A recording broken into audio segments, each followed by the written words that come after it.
So there's a whole lot of other players you should spare a thought for, and one of them's been good enough to join us on the show tonight. Spent 8 years on an AFL list. Very, very fine footballer. A few injuries got in the way of what should have been a much more stellar career than the one that he had. 8 years. Through the 8 years, our guest tonight had 4 wins. Please make him welcome Jack Fitzpatrick. Yes, Big fella.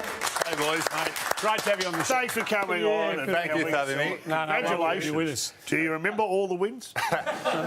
Funny you asked that, Mick. The last game of footy I ever played, unfortunately, was the night's concussion I received, which was why I had to retire. So I actually don't remember that game. So that's a true story. So I played in 4 and only remember 3 of them.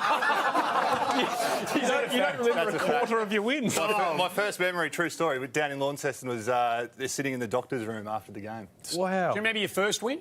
Yeah, I do. Yep. Take us back. Because these are over 2 separate clubs. You had 2 wins at 2 separate clubs. So this was with Hawthorn? The first one was at Melbourne. Yeah. A stellar 22 games there and got the 2 wins, which was good. So, Can you remember who you're standing next to in the circle for every single win? Well, considering I was at a new club twice, I was in the middle for 2 of them.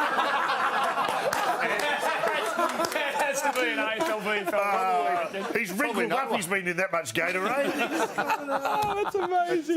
That is absolute. But there was one of those games. Oh, I remember this. Yeah, they don't win it without the Collingwood game? Yeah, that's the one. Yeah. Look at this. Have a look. Take us back, Breaking Jack. out of the cinder. To tie it up, I think. 90,000 MCG. They don't win that game without you. That's a sensation. You're shocked. You're shocked. What have I done?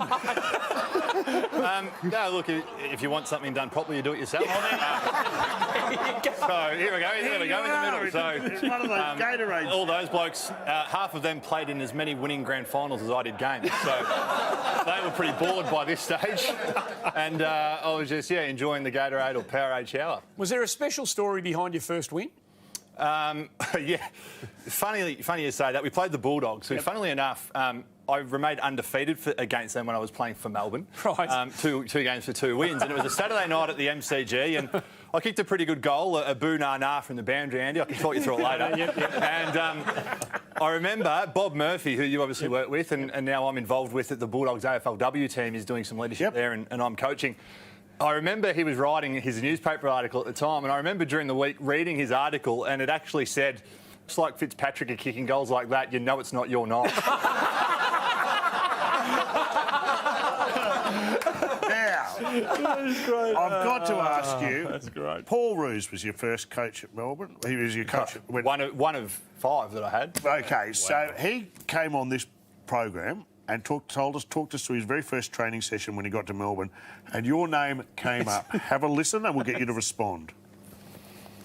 Rowan Bale runs out from his lane and kicks it to Jack Fitzpatrick. Jack puts his hands up. The ball goes straight through, smashes him on the formidable snout that he has. And I looked at George Stone, and George just looked at me and rolled his eyes, and I've gone, this is not great stuff. Anyway, Jack's picked it up, and he's a right footer, and he's tried to kick on his left foot. And I swear, as I'm sitting here right now, the ball snicked the outside of the leather on his boot, rolled 6 metres sideways. George comes over and he goes, "Roosie," he said, "how bad must the players have been that got the flick?" He was very happy with that story. He was pretty happy to get there out there, wasn't he? I really was. He featured on that most losses list. I'm not sure if you saw that. Did he? He was 4th, 190 something. However, I didn't realise that until it came out. Fair to say, I was actually just following in my coach's footsteps. He was like Yoda-like a leader. I was watching that episode, and I actually put out a tweet, guys. I've been waiting to have my day in court for a long time. First thing I want to clarify is that in my defence, I'd had thumb surgery in the off-season, and I actually hadn't been touching a ball, and I was told that I wouldn't be doing any ball work for the first couple of weeks. But I get to the footy club day 1, and they say, "No, you're training." So I strapped it up and went out there. So I was a bit tentative when I've gone out for that first ball. But, yeah, he's right. The ball came, and it didn't hit me in the snoz. I did fumble the mark first time I've gone to kick it. And he said I'd stuffed up the kick on my left foot, which is a blatant lie because I actually tried to kick it on my preferred foot. But unfortunately, it fell straight out of my hand because I'd had it strapped up and I hadn't done that for 6 weeks. So it literally barely hit me on the foot. Well, at least we set the record straight. Thanks for coming on, mate. You're a good sport. Good man. To 4 wins. To 4 wins. Jack Fitzpatrick, everybody. One of our great mates here at the front.